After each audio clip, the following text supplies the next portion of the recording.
with her. And I fear being dragged down by her shortcomings. Why can't such individuals voluntarily withdraw from school? Shen Xiaoyun, reflecting on the disdain directed towards her, was taken aback by the extent of it. It was one thing for someone to articulate grievances against her, but to have a continuous stream of responses from over a dozen individuals expressing hope for her expulsion was quite another. She contemplated retorting, but the thought of her alias being exposed, combined with the current class time, deterred her from incurring the ire of Yan Ziguan.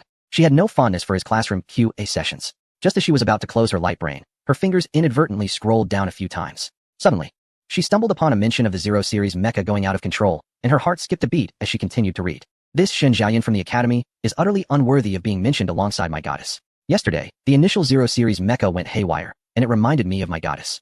Yesterday, the initial Zero Series mecha suddenly exclaimed, "Welcome back, my queen." Someone recorded the video, and it thrilled me to no end. If only my goddess could return. She would surely rectify the current situation with those mecha manufacturing masters, who are monopolizing technology and charging exorbitant prices for mechas. We, who study mecha creation, also incur significant expenses. To learn about S Class Mechas, one must join a master research institute to access advanced techniques. If one cannot join, the only option is to spend one's own money. I am aware of the incident with the initial Zero Series mecha losing control. It was a widespread issue affecting all initial Zero Series mechas. However, it lasted no more than 5 minutes before all of them returned to normal. Experts have explained that these initial Zero Series mechas have been around for over 3 centuries, so minor malfunctions are quite normal and should not be of concern. Beside her, Xia Xingyu noticed Shen Xiaoyun thoroughly engrossed in the forum, realizing that Yan Ziguan was oblivious to their side of the classroom. Unable to contain herself any longer, she discreetly opened a video explaining mecha tactics and began watching intently. The more she watched, the more excited she became, unable to resist gesticulating with her fingers. Suddenly, Yan Ziguan called out, "Xia Xingyu, stand up and answer me. What does the Titans Shackles Agreement refer to in the history of Alliance mecha development?" Xia Xingyu jolted, stood up, and scratched her head, saying, I don't understand." Shen Xiaoyun promptly set aside her light brain and sat up straight. Yan Ziguan glared at Xia Xingyu and declared, "Very well, you may stand and listen to the lecture for today." Xia Xingyu hung her head, sighing in dismay. Yan Ziguan then turned to another student. "Shen Xiaoyun, you stand up and answer the question I posed earlier." Xia Xingyu turned her head, looking at Shen Xiaoyun with sympathy. Shen Xiaoyun, preoccupied with her light brain, would surely be unable to respond. Shen Xiaoyun leisurely adjusted her collar before standing up to answer. The Titans Shackles Agreement refers to the dynamic restriction of mecha firepower. Xia Xingyu's eyes widened in astonishment. Is that correct? She turned her head to look at Yan Ziguan. Although he remained silent, the dark aura around his face seemed to have dissipated somewhat.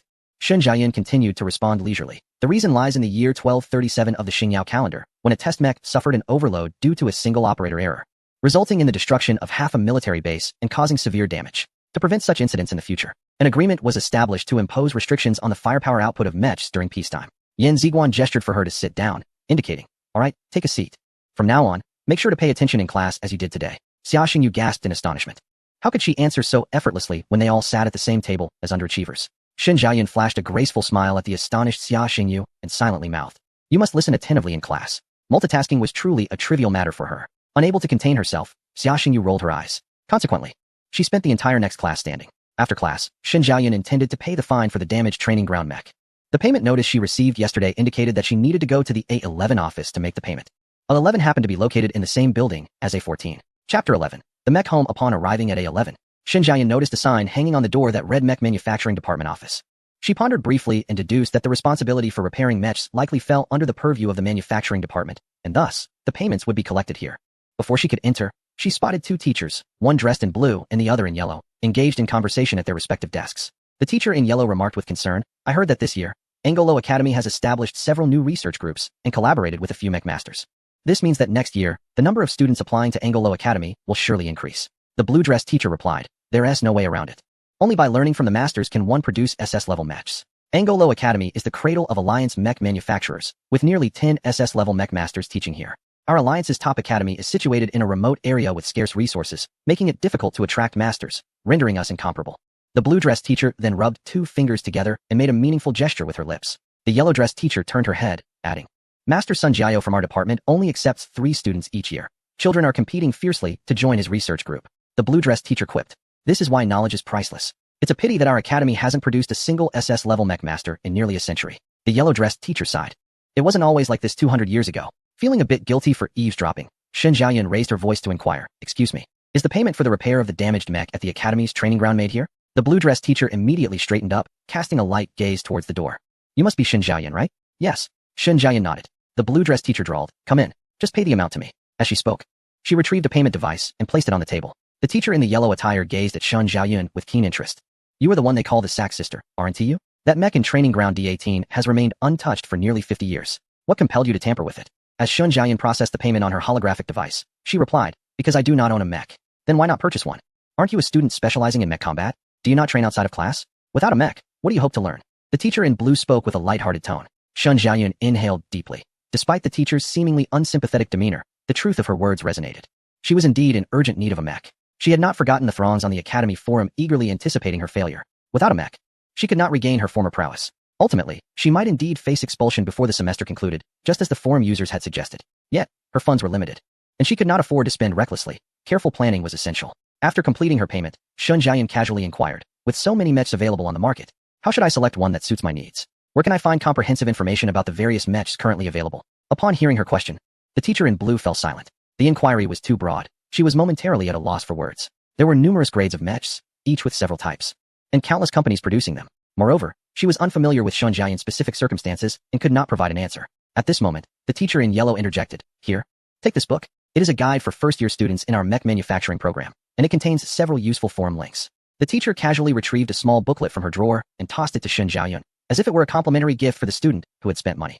Without hesitation, Shun Jiayan accepted the book and departed. E511 was her dormitory number. After paying her fees and returning to her room, she began to examine the booklet provided by the teacher. To her surprise, the booklet proved quite practical. It documented several niche forums known only to professionals in mech manufacturing, precisely what Shun Jiayan required. In this age of big data, information is abundant yet convoluted, and sifting through it consumes significant time and effort. Just last night, she had spent an eternity searching for the costs of parts for the original Zero Series mech, only to find herself seeking assistance on the Academy forum. As she perused the booklet, a few words caught her eye, and she paused in astonishment. Oh, the Mech Home forum is still active? Could it be the very forum she had created? In her earlier endeavors to develop the original Zero Series mech, she had established the forum for the convenience of sharing and preserving various research materials. She recalled that her forum account number was the same as the Zero Series mech, number 00. To think that 300 years had passed, and the forum still had users. Curiosity piqued, she wondered what discussions were taking place on the forum nowadays. She was also eager to discover if her previous notes remained archived there. In the company of teammates, they exchanged lighthearted banter, and the pamphlet elucidated that the Mecha Home serves as a forum for mecha engineers to collaboratively explore academic discussions. Occasionally, even SS-level mecha manufacturing masters would share their expertise within this space. Newcomers lacking experience in mecha manufacturing, should their insights capture the attention of these masters, might receive invitations to study at their esteemed research institutes. There was once a manufacturer who could only produce B-level mechas. However, after publishing a material analysis article, he was taken under the wing of a master. It is fair to say that Mecha Home is the bastion for mecha engineers. Here, one can witness discussions surrounding the most cutting-edge technologies, precisely what Shun Jiayan yearned for. With enthusiasm, Shun Jiayan accessed the Mecha Home forum, instinctively inputting her previous account details.